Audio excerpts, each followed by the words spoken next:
আসসালামু আলাইকুম এভরিওয়ান, আশা করি সবাই ভালো আছেন। সন্ধ্যার এই সময়টা যেন আলাদা একটা শান্তি নিয়ে আসে।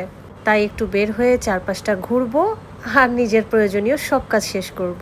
পরিবেশ পরিস্থিতি যাই হোক না কেন, ছোট ছোট এই মুহূর্তগুলোই মনটাকে ভালো করে দেয়। ভেজা চুল নিয়ে আমি একদমই বেরোতে পারি না, ফ্যানের বাতাসে ভালোভাবে চুলটা শুকিয়ে নিব। দিনের সব ব্যস্ততা শেষে সন্ধ্যায় এই বের হওয়াটা যেন মনকে একটু নতুন করে শান্তি দেয়। চারপাশের হালকা আলো, বাতাস আর সুন্দর সুন্দর মুহূর্তগুলো মনে করিয়ে দেয় সুখ আসলে ছোট ছোট এই সময়ের মাঝেই লুকিয়ে থাকে। আজকের এই সন্ধ্যাটা শুধু নিজের জন্য।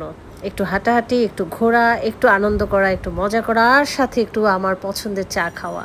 আমার এই ছোট ছোট সুন্দর মুহূর্তগুলো আপনাদের সাথে শেয়ার করতে আমার খুবই ভালো লাগে। আমার জীবনের এই ছোট ছোট মুহূর্তগুলো আমি খুব এনজয় করি আর সেটা আপনাদের সাথেও শেয়ার করি। কেমন লাগে অবশ্যই কমেন্টসে জানাবেন। টুকটাক কাজ শেষ করে বসে পড়লাম চা খেতে। চলে গিয়েছিলাম টংঘরে।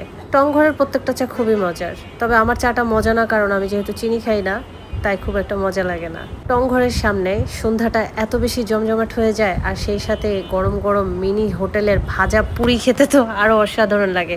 যদিও এখন আমি খুব একটা ভাজা পোড়া খাই না। আর এই তো চা নিয়ে নিলাম, সাথে তো বিস্কিট। জীবনে অনেক কিছু অর্জন করার পরেও দেখবেন কিছু মানুষ সুখী না, খুশি না। আমার এই ছোট্ট জীবনে আলহামদুলিল্লাহ আমি অনেক খুশি। তার থেকে বেশি খুশি এক কাপ চায়ে। আমি অনেক ছোট কিছুতে অনেক বেশি খুশি হয়ে যাই। খুশি হওয়ার জন্য আমার অনেক বড় কোনো কারণ দরকার হয় না। ব্যস্ততার আসলে শেষ নাই। জীবন মানেই ব্যস্ততা। দারুণ একটা সময় আমি পার করেছি আর আপনাদের সাথে শেয়ার করলাম। কেমন লাগলো জানাবেন। আল্লাহ হাফেজ।